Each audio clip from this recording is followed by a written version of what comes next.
এটা বেশ কয়েক মাস আগের ভিডিও, গেদে বর্ডারের। দেখুন, যখন ভারতে ঢুকছিলাম বাংলাদেশ থেকে, তখনকার বর্ডারে অবস্থা।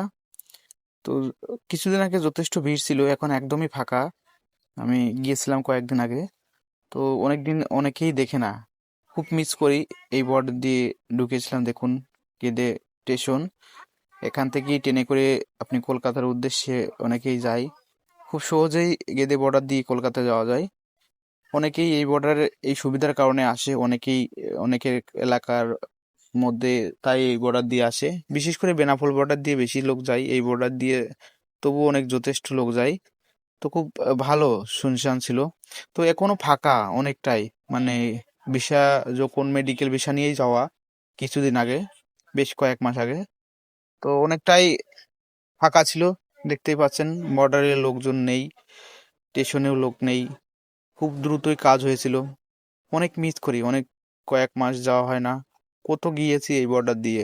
এখন ট্যুরিস্ট ভিসা বন্ধ থাকার কারণে এই বর্ডার দিয়ে যাওয়া হয় না।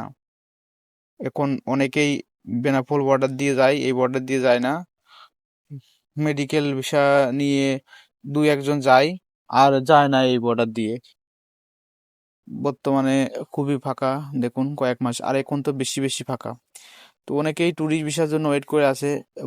নির্বাচন বা ভোট, ভারতে ভোট হওয়ার পর, বাংলাদেশে নির্বাচন হওয়ার পর যদি খুলতেও পারে, দু দেশের সম্পর্ক ভালো হয়। তো অনেকেই দেখার জন্য মিস করে অনেকে গেদে বর্ডার, যার কারণে দেখানো। দেখতেই পাচ্ছেন, ট্রেনের মধ্যে একদমই ফাঁকা, লোক নেই। যাই হোক, অনেক মিস করি। আপনারাও হয়তো অনেক মিস করেন, অনেকেই আছেন। নতুন দেখুন আপডেট, কয়েক মাস আগের ভিডিওটা। তো এখন ট্যুরিস্ট ভিসা বন্ধ। এটা কিন্তু মেডিকেল ভিসা নিয়ে যাওয়া, ট্যুরিস্ট ভিসা বন্ধ কবে নাগাদ খুলবে সেটা